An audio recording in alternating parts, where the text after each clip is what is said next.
Bivša učesnica Zvezda Granda i pjevačica Nataša Alimpić nedavno je prokomentarisala razvod pjevača Harisa Džinovića i modne kreatorke Meline Džinović, što je izvalo brojne reakcije. Nataša Alimpić se osvrnula na Harisa Džinovića u intervju za Radio Svjetski, izražavajući veliko poštovanje prema njemu i njegovom doprinosu u muzičkoj sceni.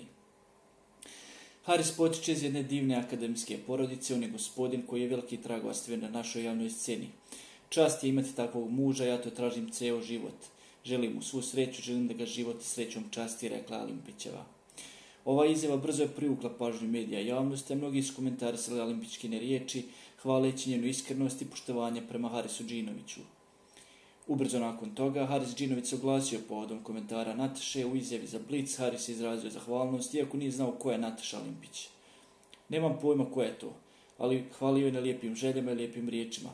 Zaista ne znam o kojoj pjevačici je riječ, prvi put čujem da je to rekla, ali svakako hvala, kratko je izjavio Haris. Podsjetimo, nakon što se Haris i Melina Džinović razveli, njihova djeca Džina i Kan ostali su da žive s ocem u vili na Senjaku.